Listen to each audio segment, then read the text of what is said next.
quando, por que você começou a se interessar por poesia? Olha, eu sempre tive vontade de escrever, desde muito pequeno, né? Mas minha ideia sempre foi escrever ficção, prosa de ficção. E na verdade, eu comecei a escrever poesia na adolescência, mas eu achei que aquilo era uma coisa que não tinha muito a ver. Meu interesse era teatro, tinha muito interesse por teatro, cinema e ficção. E aí eu fui estudar cinema nos Estados Unidos, fiquei lá 1 ano e meio fazendo cinema, escrevendo roteiro, e aí comecei a escrever contos furiosamente lá, que era o que eu queria realmente fazer.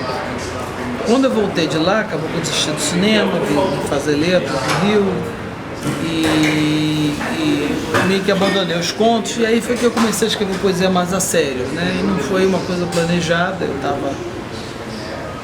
eu ainda estava com o meu projeto de estudar linguística, de escrever contos, mas aí teve umas coisas que mexeram comigo. A descoberta do Wallace Stevens, esse poeta que eu traduzi em 86, também a leitura do João Cabral, foi quando eu li pela primeira vez Uma Faca Sua Lâmina, foi um poema assim que me deixou muito, muito mexido, né?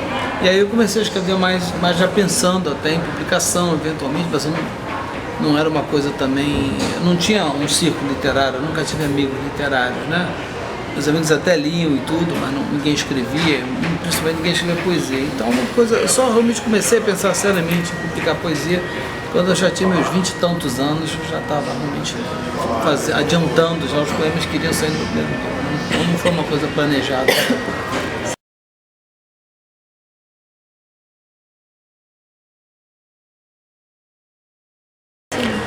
Aproveitando que você falou de João Cabral, uma das questões que a gente olhou nas críticas, o pessoal sempre acaba fazendo alguns paralelos sobre o seu trabalho com o de João Cabral.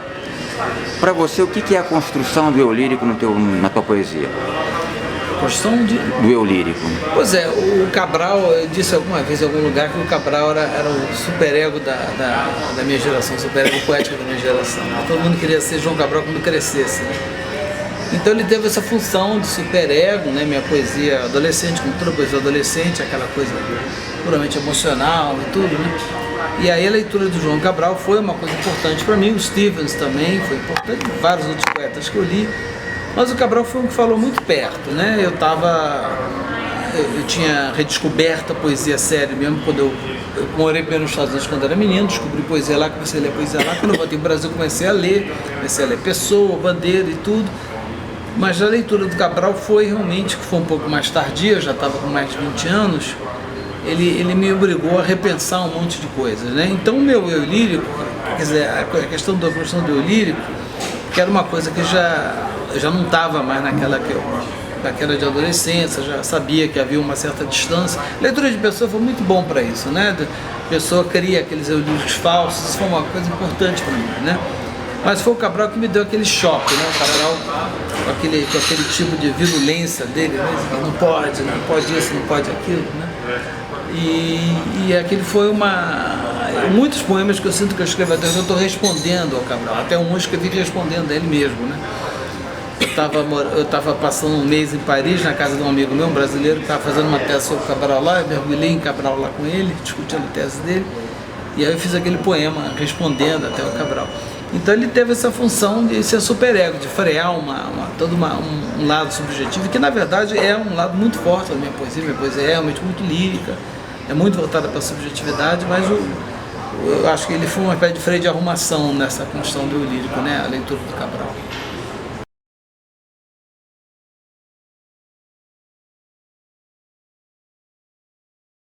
Eu acabei tendo a chance de ler um artigo seu sobre não fragmentar, tá? O que você acha que dentro da poesia sua é não fragmentada? Pois é, eu sinto que tem uma certa tendência muito forte hoje em dia em que achar que para você enfrentar o mundo tal como ele é, você tem que se fragmentar. Eu diria até que há quem pense ou que haja como se você acreditar numa certa subjetividade mais ou menos construída, mais ou menos homogênea, mais ou menos coerente, seria uma superstição ridícula, etc. e tal, né? Então eu sinto que é uma tendência muito grande para dispersão, para fragmentação. Eu sempre resisti muito a isso, eu sempre achei Acho que tem gente que trabalha muito bem nisso, mas eu sempre achei isso muito esquisito.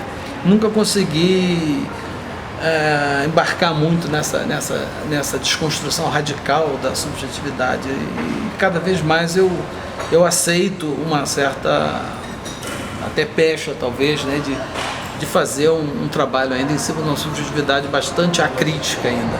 Mas é claro que a gente não passa incólume por tudo isso, é claro que a gente está exposto a isso, mas eu nunca consegui realmente embarcar nisso.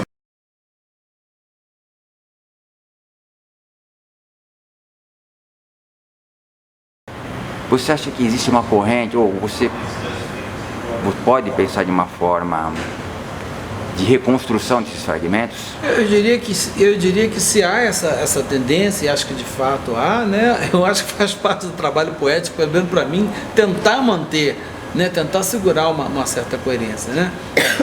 Eu não acho que... Eu resisto um pouco a essa ideia de que tem muita gente, poetas e críticos, dizem, não, você hoje em dia só pode escrever verso livre, o tempo da forma acabou, o tempo disso acabou. Eu acho muito complicado isso. Primeiro porque todas essas formas, inclusive o verso livre, são datadas, todas essas formas tiveram um momento de surgir. De modo geral, a gente está sempre trabalhando com formas um pouco ultrapassadas, a forma que vai ser a de agora ainda não foi feita um pouco.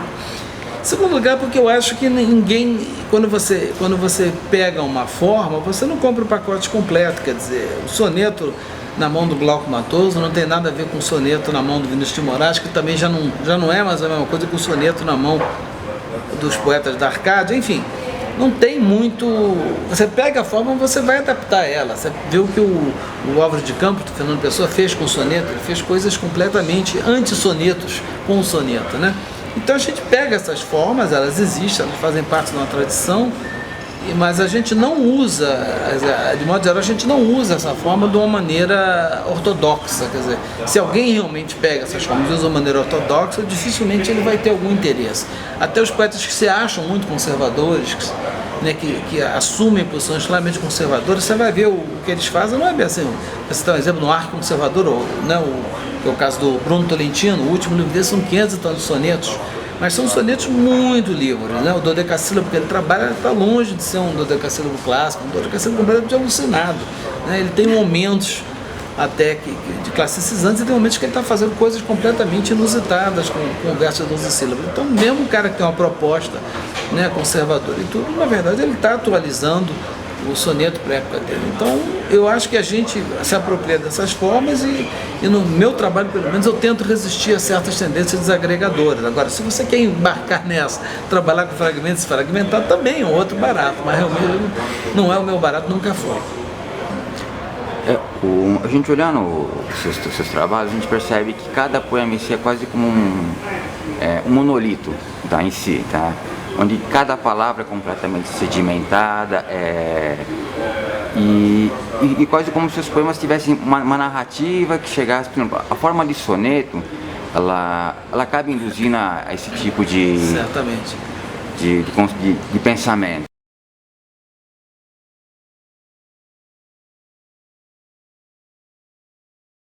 Eu até ali outro dia, por exemplo, o eu quase que uma coisa inútil.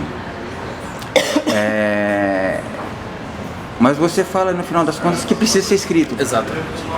Explica um pouco mais isso. É uma consciência de uma certa impotência, de uma certa incapacidade de você sair de onde você está, uma certa consciência da limitação do trabalho poético, até em todos os sentidos, quer dizer, a poesia não vai mudar nada, pouquíssimas pessoas vão ler, etc, etc.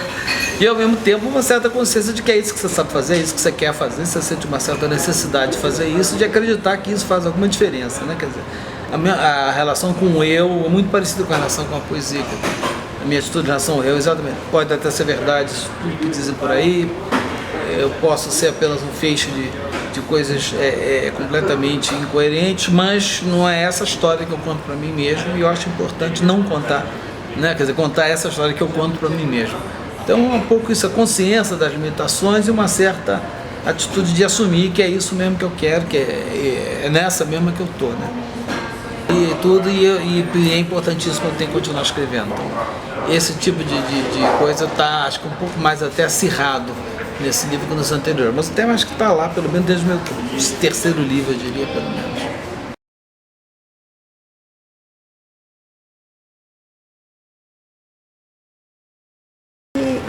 da tradução, assim, a gente estava olhando o range de traduções que você fez é enorme. Como que eu sei que o inglês é quase uma primeira língua, mas como que entrou a coisa de traduzir e depois de traduzir poesia?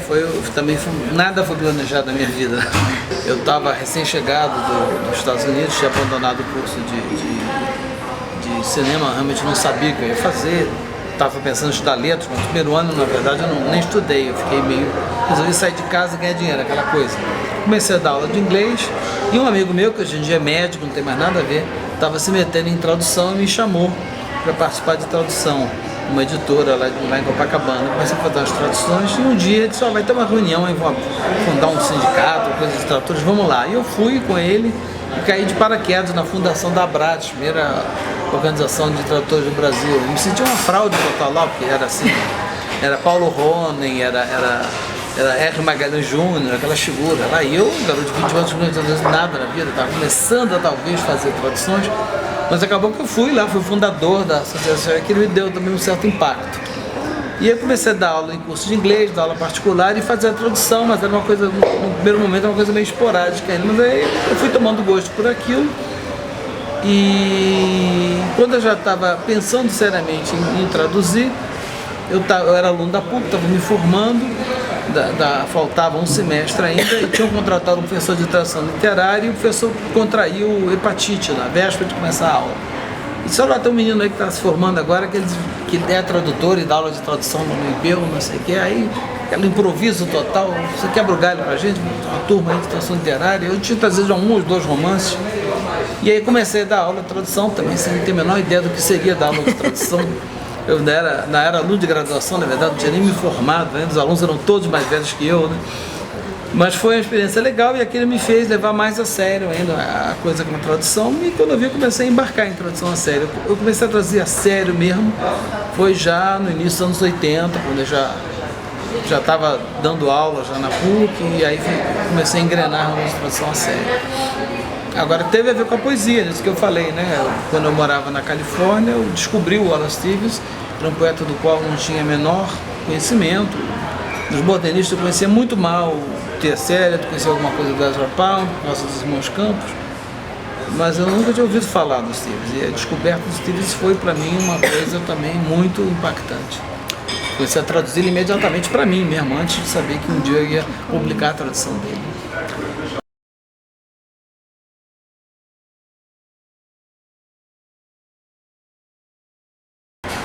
Tradução ou recriação? Tradução é recriação, né? A questão é que na tradução poética isso fica mais patente, mas na verdade eu costumo dizer para os alunos, né, que tradução literária é uma forma de pastiche, não deixa de ser um pastiche. Você faz um pastiche, você pega as características estilísticas desse escritor e você faz um pastiche dele. Fazer um pastiche é difícil, né? Fazer pastiche na verdade, a maneira como todo mundo aprende a escrever, né? O Proust, a primeira coisa que o Proust escreveu foi um livro de pastiches, né?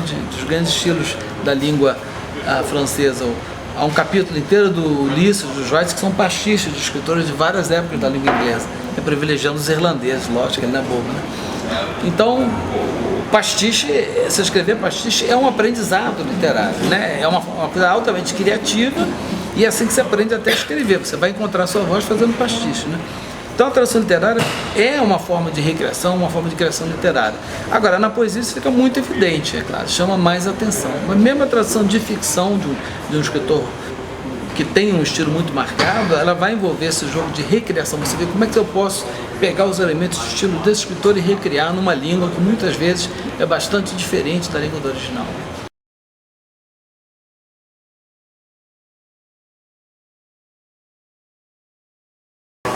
É mais intrigante você traduzir um cara vivo ou morto? Vivo é melhor, na verdade, né? Quando você pode conversar com a pessoa, é legal, né? Já aconteceu com o Foco, já foi traduzir um livro dele só, que foi o Sonho Aflito. Ele vai desmaiar. Né? Eu gosto dele. Tinha uma frase lá, era inteligível, uma coisa que não faz o menor sentido. O que é isso? Eu duvido de qualquer tradução do Foco. Que? Eu duvido de qualquer tradução do Foco. Aquele livro é muito difícil. Aí eu tinha uma menina, tem toda uma dinastia de meninas que vão estudar Bishop do Rio de Janeiro e oriento elas. Aí uma passa por umas 4 ou 5 já passaram. Já. Essa foi a número 3, eu acho. E aí elas me mandam foto dos filhos, com casa, tem filho, tudo, um monte já de menina. E essa menina, ela tinha acabado de estar no Rio, já tinha voltado para os Estados Unidos, estava em Los Angeles, e ela tinha me mencionado por acaso que o orientador dela era especialista em foca. Aí eu digo, opa, beleza. Escrevi para ela, pessoal, pergunta para o teu orientador aí que diabo é isso. Aí ela respondeu, olha, eu falei com ele disse que ninguém sabe, ele acha que o foca escreveu isso errado, ninguém reparou, ninguém perguntou para ele morreu, ninguém sabe que diabo é isso. Diz que a mão da negra, na primeira parte do último capítulo, a mão da negra é Flexold. F-L-A-C-S-O-L-E-D. Flexold. Nós vamos morrer sem saber o que é isso. Flexold. Ok. A mão dela era Flexold. Ninguém sabe o que é isso. Whatever. Aí dá uma embromada lá. Essas coisas acontecem com essa história do Proust, da tia Leonie, essa história é ótima. O Proust, primeira versão do livro dele, mandou pro Gide, e o Gide trabalhava na Gallimard, o Gide não quis explicar. Tem mil histórias aí, que o Gide era um cara de esquerda, engajado, o Proust ele achava que era um nefilibata, uma coisa assim. Se conheciam do mundo gay, e o Gide tinha uma péssima impressão do Proust, era um Proust idiota, isso é o que corre, mas descobriram depois uma coisa que talvez reforce, explique melhor a coisa. Acharam uma carta que ele jamais botou no correio, na gaveta do Gide quando ele morreu. E nessa carta ele dizia, quando o Proust ganhou o prêmio, ele volta para Gallimard, os outros livros dele, diz, olha, Marcel, eu queria te parabenizar por isso pra gente, explicar, dar mais explicação por que eu não aceitei o teu livro. Na verdade eu dei um azar, eu abri o livro, e logo onde abriu o livro, ele assim, a tia Leonie era tão magra que dava para ver as vértebras dela pela pele da testa. E eu fiquei muito mais impressionado com aquilo. Fechei o livro na mesma hora. E ele não mandou, ele não teve coragem de mandar carta para estar lá, a vértebra na testa da tia Leonie está lá até hoje. Ninguém reparou, passou por todo mundo, ele que fez 1000 revisões, ele era completamente obsessivo, está lá no primeiro volume, está no Côté de Soin, o primeiro livro dele, que ele reviu, não é no último livro, que ele já morreu no meio, tudo bem, não, no primeiro volume, saiu no prêmio, todos os prêmios literários, tá? Todo mundo ri do André Gide. Foi aí que repararam, né? E ninguém tinha tocado, aí pegaram a carta do Gide, que ele não botou no correio, e foram lá, tá lá de fato, as vértebras na testa. Então essas coisas acontecem.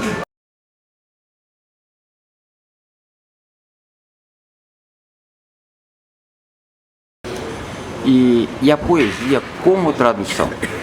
A poesia como síntese linguística? Como? A poesia como síntese linguística. A tradução é uma operação linguística, é uma operação poética, uma operação artística, né? É complicado, né? Você vê, eu dou um curso de tradução de poesia lá na PUC e ele não faz parte do programa de literatura, faz parte do programa de linguística. Todo mundo acha isso meio maluco, mas há uma certa lógica nisso, quer dizer, há uma base na poesia que é realmente o conhecimento linguístico, quer dizer, eu não posso ensinar, eu trabalho com tradução poética, não é poegração, e eu não posso falar em tradução de poesia para os alunos sem falar em coisas como fonemas e padrões de ritmo e acentuação, né? Quer dizer, há uma operação linguística aí, agora ela não se limita só a isso. Quer dizer só isso também parece que a operação linguística seria uma coisa simples, não é. Qualquer operação linguística é bastante complexa. Mas além disso, ainda tem aquele que a gente estava falando há pouco, a questão do que eu chamo de pastiche. Quer dizer, eu não apenas eu vou dizer o que está sendo dito ali, mas eu tenho que fazer um pastiche estilístico. E no caso do poema, eu não estou interessado apenas no sentido. Minto, no caso da literatura, de modo geral, prosa, poesia, eu não estou interessado apenas em passar uma informação referencial. Isso daí o Google Translator faz cada vez melhor, né? Mas eu estou interessado realmente em recriar um estilo, recriar certos efeitos de forma, né? Então é uma operação linguística sim, mas também é uma operação literária, uma operação poética no sentido mais amplo da palavra, quer dizer, é uma operação criativa, é um trabalho de criação linguística, sem dúvida alguma.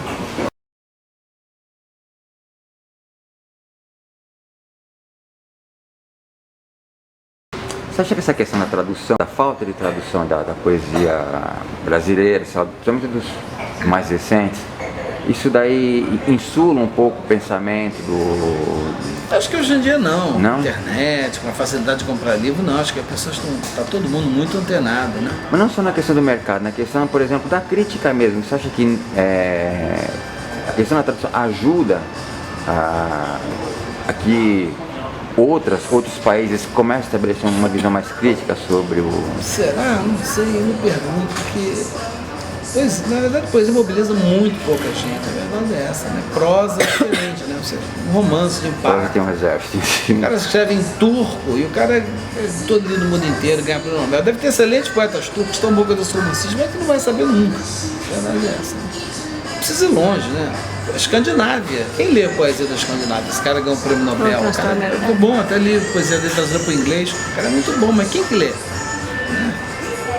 Então, os únicas línguas que têm impacto no mundo ocidental, na verdade, são inglês e espanhol. O francês está tendo cada vez menos, alemão, um pouquinho, as outras, acabou, as outras não existem.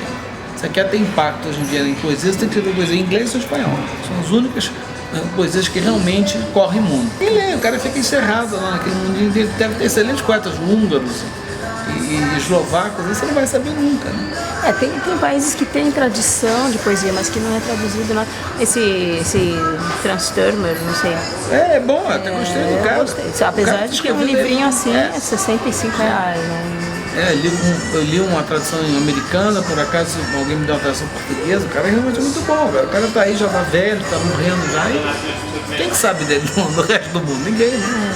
Então, poesia não é uma coisa que traduz bem, né? É fácil traduzir, então fica muito encerrada na cultura. Eu acho que não tem muita saída, não.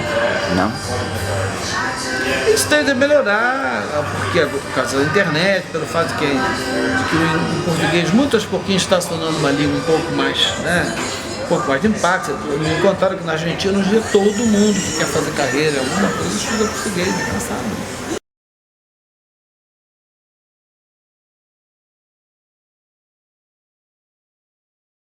Por acaso eu li semana passada, um ensaio da Lúcia Miguel Pereira sobre a Bishop, que elas ficaram amigas, e ela apresenta a Bishop como uma pessoa bastante tímida.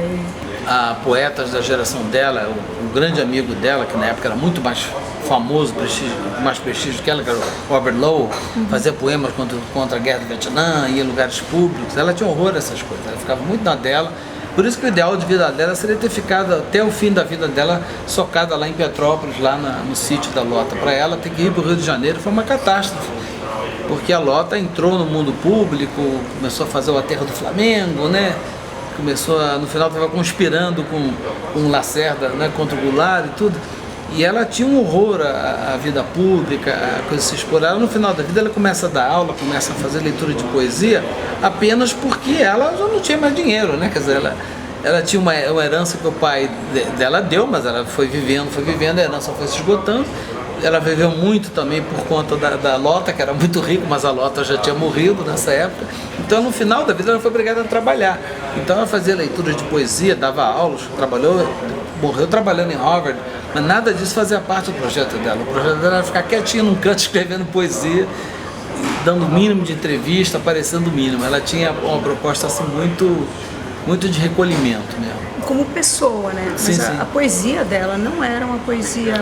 Olha, o que ela tem de poema público, que eu diria? Talvez aquele poema Os Galos, né? Que é um poema que ela escreve na época da guerra, né? Que é uma espécie de um libelo contra a agressividade masculina, mas o que mais? É difícil achar um poema dela que tem um tema realmente público. Ela viveu nos anos 60, veja bem. Ela era lésbica numa época que estava surgindo o movimento de libertação gay, etc. Ela não participou de nada, absolutamente nada. Ela não fez nenhum poema por causa nenhuma, né? Absolutamente nada. Ela era uma pessoa muito private, né? Como eu disse, uma pessoa muito recolhida ao mundo dela. Né?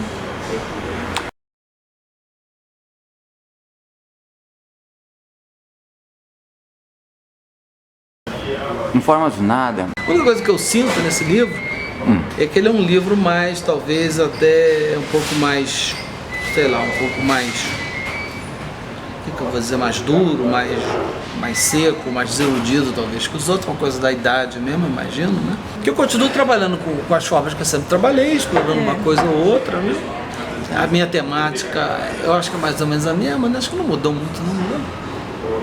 Não vejo muita diferença não, sinceramente eu não vejo. O que as pessoas estão dizendo é que eu já vi comentários, é que a palavra nada aparece não só no título, como em vários lugares no livro, isso é verdade. Não, eu reparei que na verdade tem várias construções que acabam se repetindo, várias. Você acaba meio que chancelando uma certa marca. Acho que eu diria talvez que um tema que está mais claro agora do que dos outros, se bem que é um tema que sempre teve, né? É uma certa... Tem uma frase maravilhosa do Beckett que ele fala, não sei onde é que ele fala, I can't go on, I'll go on, né? Uma coisa assim.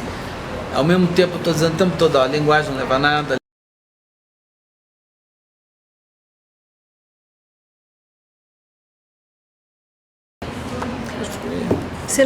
Você lê bastante prosa, né? Você não tem Muito, vontade, muita prosa. não tem vontade de escrever prosa. Olha, já publiquei um livro de contos, né? Ah, verdade. E tô agora, estou numa fase que não estou conseguindo escrever praticamente nada de poesia, estou voltando a escrever contos. Saiu um conto meu acho que foi acho que foi no final de 2012 no Piauí. Eu devo mandar um próximo ainda, esse ano deve sair na Piauí, possivelmente mais um conto. Se tudo correr bem, se eu conseguir acabar ele até lá. Porque eu levo muito tempo para trabalhar prosa. Poema eu faço mais rápido, a prosa é um processo que leva muito tempo. Mas eu gosto muito de prosa, vou ver se eu, como eu não estou conseguindo escrever muita poesia dos tempos para cá, eu vou ver se eu volto a escrever contos.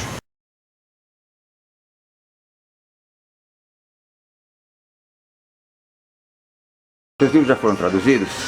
Olha, rapaz, saiu uma tradução de poemas meus nos Estados Unidos, uma antologia feita por uma menina bem jovem, com seus 30 e pouquinhos anos. E eu estou indo para setembro, estou indo para a Suécia, vai ser uma outra antologia minha para o sueco. Essa vai ser complicada porque eu não vou poder julgar. Mas como é que é? Você é chato pra caramba com os tradutores? Não, essa menina, por exemplo, eu achei que o trabalho dela, essa me fez para o inglês, no começo eu fiquei dando muito toque nela, pode dizer que sabe que mais a tradução é dela, faz como ela quiser.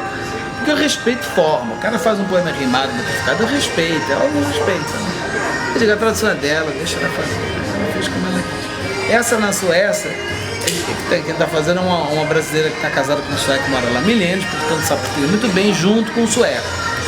Poeta sueco. Então acho que vai sair um negócio mais. Ela sabe das minhas opções formais. Ela teve, toda vez que ela vem no Rio, a gente sai aquela amiga de uma amiga minha, a gente conversa. Eu imagino que ela vai fazer uma coisa um pouco mais respeitosa da forma. Essa tradução americana é meio. Enfim. Então o português está sonando um pouquinho mais de presença. Ainda vai levar um tempo.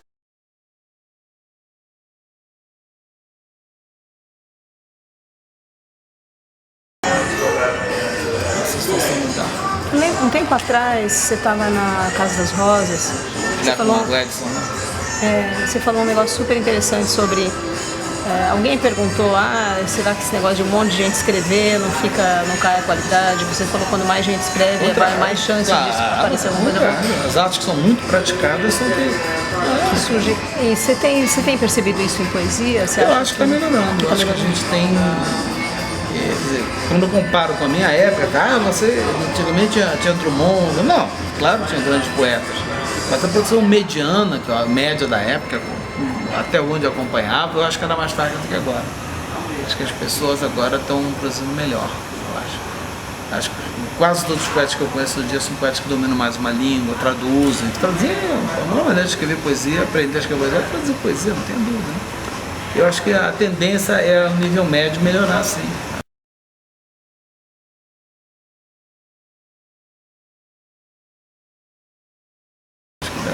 Você está lendo alguém desses novos poetas? Muito poeta. Tem alguém que você pode citar? Vários.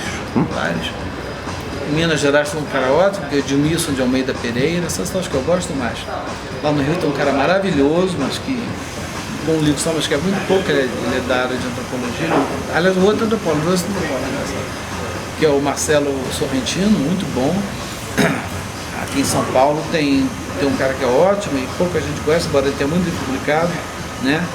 Que é o Heitor Ferraz Melo, né? Muito bom, um cara que ainda não teve o impacto que ele merecia ter. Desenhou outro aqui em São Paulo, muito bom, que é o que está semi-morto, coitado, que é o trator do Nietzsche, né? O Rubem Rodrigues Gomes Filho, um ótimo poeta. Cara, excelente. São pessoas que não tem muito impacto, quase ninguém conhece, tem muita gente boa mais jovem.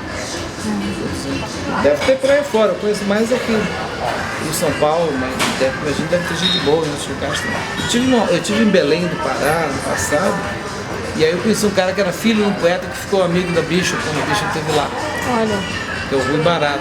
E aí me deu uma autorização do poema do pai dele. O cara é um ótimo poeta. Esse cara é muito bom. Ficou lá, ninguém. Lá ele tomou uma reputação, ninguém conhece o tal do Rui Barata. Eu fiquei pasmo.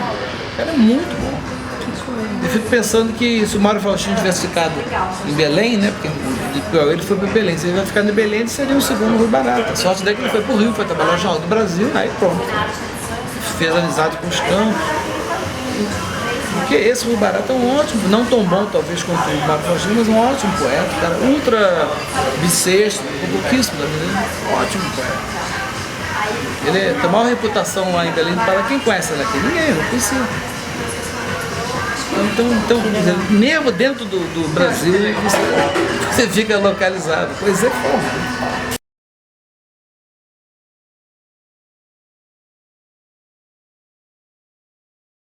Eu sei que é uma pergunta um pouco chata de fazer mais que tá gravando assim, mas o Fred ele falou uma coisa meio que sempre ficou gravada. É legal você conhecer uma pessoa pelo que ela não gosta, tá? Nessa poesia nova que tem surgido, nesse monte de coisa, o que você acha que não precisa estar nova, assim, que você acha que tem ficado chato? Quando eu estava estudando cinema na Califórnia, eu me lembro que uma coisa que eu fiquei pasmo, todo mundo lá queria aprender a fazer filme, né? E uma vez eu estava conversando com um colega meu, eu digo, porra, lá no Brasil o garoto pega a primeira câmera superior dele e já vai reinventar a visão, já. Todo mundo quer ser vanguarda, né? E o pessoal tinha uma certa humildade, o cara queria aprender, fazer uma tomada de cena. Eu achei isso, para mim isso foi muito legal, né? Muito bacana. Por isso que hoje em dia eu não dou oficina de poesia, eu ponho todo mundo para contar sílaba. Só pode escrever verso livro no meio do curso. Né? Eu ia falar isso se aplica à parte de escrita também, que as pessoas aqui assim, nossa, tá pronto. Tô com um menino lá, o cara já queria publicar um livro, calma, quero um livro bem grosso. Cara, olha aqui, você quer que eu leia o teu livro? Sei, você é um poeta de 20 anos, ninguém te conhece. Tu vai botar no mercado um livro de 200 páginas, vai ser caro. Quem que vai ler? Ninguém, só tua avó, tua mãe. Porra, para com isso. Então eu tô tentando ensinar ele agora eu tô até talentoso, mas pô, aí ele me deu o máximo para ler, eu digo, tem 5 poemas bons aí, vou ler assim. Poxa, já é bom. Eu ia ficar feliz se você falasse que tem 5 poemas bons, cara, tá legal, você tem que trabalhar mais nele. Ele já tá, aos poucos tá caindo a ficha que ele não vai fazer um livro de 200 páginas no final do curso. Se ele fizer 20 páginas, 20 poemas, tá ótimo. Uma coisa muito pretensiosa, né? Eu sinto que isso é uma coisa que, sei lá, em música isso não acontece, agora em poesia, música ninguém acha que vai aprender piano, ninguém tem fé nisso. O cara sabe que vai ficar lá fazendo escala, porrada de em música erudita. Em música erudita, em música popular, então o cara também acha que sai. Falando música erudita, música erudita não tem isso, né? Agora em poesia é loucura, os caras acham que já estão prontos, já não sabe nada ainda. Beabá ainda. Era muito legal pegar uns garotos talentosos que já querem invadir a Polônia e dizer, calma, não é assim, tem que fazer isso, fazer aquilo. Então eu estou dando esse mestre, uma coisa que eu gosto muito, que é orientar esses garotos que estão fazendo projeto de autoria. Estou com 10 alunos. Nossa. Projeto de autoria, que reunir, eles mandam trabalho, lei e reúnem eles. Né? A maioria é ficção. Projeto de autoria. Os garotos estão fazendo curso de formação de escritor. 2 semestres finais eles têm que fazer 2 projetos de autoria, ou seja, um projeto grande só em 2 partes. Pode ser. A maioria faz ficção, mas eu estou com uns 3 fazendo poesia. Desses 10, tem uns 3 fazendo poesia. Um dia você precisa fazer isso em São Paulo. Nada te convence. É um negócio demorado. Você não viria para cá. Esse é um curso você dá na PUC? Lá o curso você faz letras com habilitação em produção textual. Não precisa. E o cara vai lá, tem que fazer uma porrada de matéria de linguística, língua portuguesa, muita literatura e as oficinas. Um monte de oficina, né? Então tem oficina de ficção 1 e 2, tem oficina de poesia, oficina de dramaturgia para cinema, para teatro, para televisão. Todo mundo quer dramaturgia para televisão, óbvio, né? O que mais dá. Todo mundo quer trabalhar na Globo, obviamente. A gente está até com o menino da Globo agora dando dramaturgia para TV. Tem muita coisa, né? Agora a gente criamos de ficção infanto-juvenil, criamos texto editorial, coisas mais técnicas também. E quem dá poesia sou eu, né? É o único curso que eu dou, né? Nessa formação de escritora e poesia. E é muito divertido, porque o curso é todo assim, os garotos de maioria já chegam assim, achando que se acham. Então esse agora não tem jeito, esse é terminal, agora já está no estágio 2, Já está no último, não, ainda não entendeu que não tem o menor jeito para aquilo, eu já disse da maneira mais delicada possível, não tem jeito, então paciência. Nossa, difícil. Esse não sabe, não tem a menor ideia do que é o poema, mas ele, sabe esse cara do turrão? Você fala, ele não ouve nada, não presta a menor atenção. Esconde esse poema, ele esconde tudo errado, fica por isso mesmo. Mas a maioria não, a maioria toma aquele choque nas primeiras horas, depois vai amaciando, é muito bacana isso.